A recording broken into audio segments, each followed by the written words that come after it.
The bottom line is that money is this magical technology, and as long as it works, we don't need to know how it works, we don't concern ourselves with it, and we don't need to really worry about it too much. Because if we did, and we actually read about how money works, we'd be horrified. Surely that can't be true. They just make it out of thin air and distribute it to banks. They get to lend out money that didn't exist and then charge us interest and get richer and richer. No, come on, that's a scam. That's a pyramid scheme. The dollar works on a pyramid scheme? Tell me it isn't so. If we understood modern central banking, most of us would be horrified. So it's convenient that as long as it works, we don't really need to pay attention. Well, let me tell you something. In 2008, it broke. And we didn't fix what broke.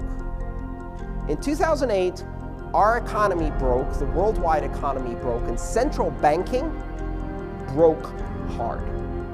And it hasn't been fixed. In the meantime, since then, the world has issued almost $100 trillion in debt by some measure, all of which is money borrowed from your future retirement plans, from your future education plans, from your future healthcare plans, from the economy, right? And that money, it's not going to be paid back. And there's a very simple reason for that. Everyone's broke.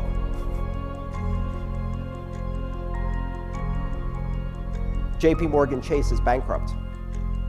Citibank is bankrupt. Bank of America is bankrupt.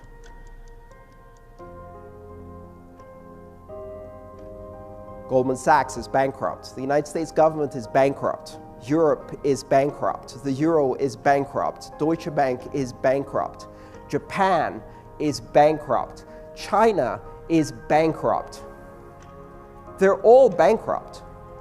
They can play around with the books, hide some debt, make some bilateral agreements, shuffle shit around, pretend to bail out Greece, send the money and then backdoor it straight back to Deutsche Bank, find some other patsies, make it appear like nothing's happening. They're all bankrupt. And so at some point there's going to be a reckoning. We never fixed anything that happened in 2008. What we did was destroy currency in order to preserve the illusion of economy. And that's going to come back and bite us. It is my opinion that you do not really understand the concept of banking. All the banks are broke. Bank Santander, Deutsche Bank, Royal Bank of Scotland, they're all broke. And why are they broke? It isn't an act of God. It isn't some sort of tsunami.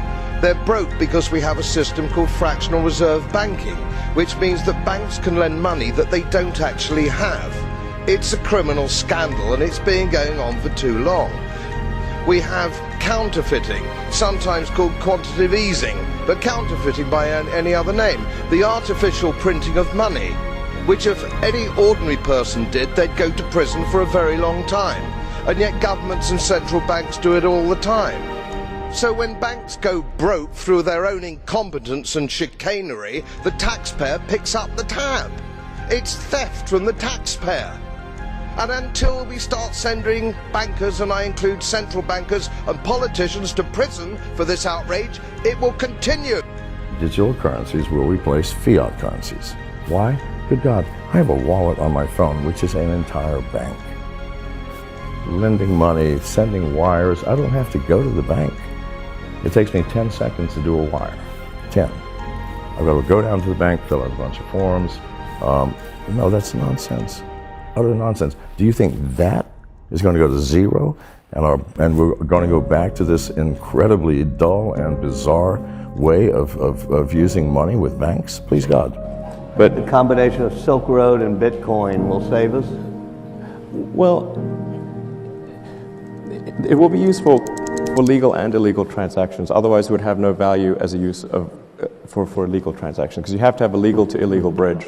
And these are mistakes that are a consequence of money being too cheap, of the government setting the price of money as opposed to the free market. You know, there's an argument that governments could make Bitcoin illegal.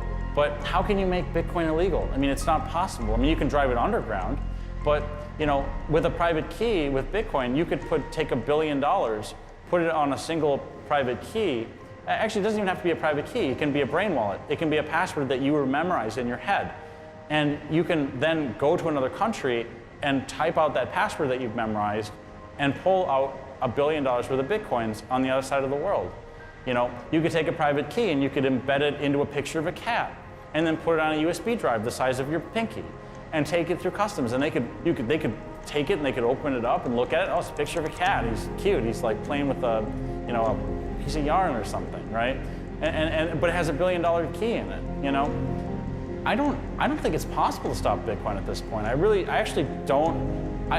can't think of a single thing that could destroy Bitcoin at this point. Everything that could possibly stop Bitcoin at this point has been addressed and resolved. Cryptologists and hackers have just beat the hell out of Bitcoin to try to figure out a way for them to break it, you know, because obviously if you break Bitcoin, that's some serious street cred.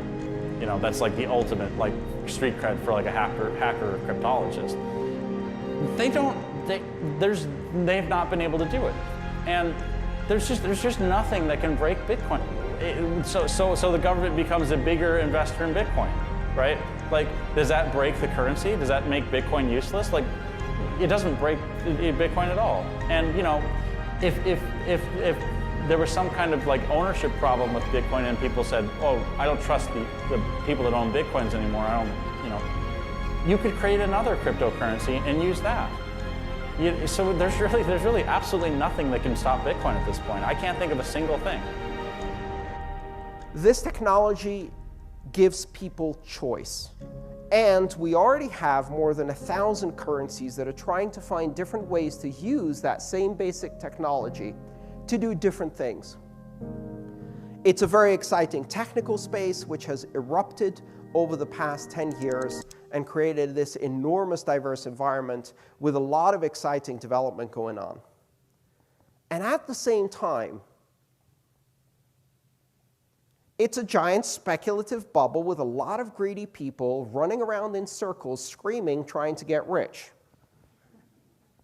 And at the same time, it's an enormously powerful international movement for freedom and choice that can change the lives of billions. Thank you.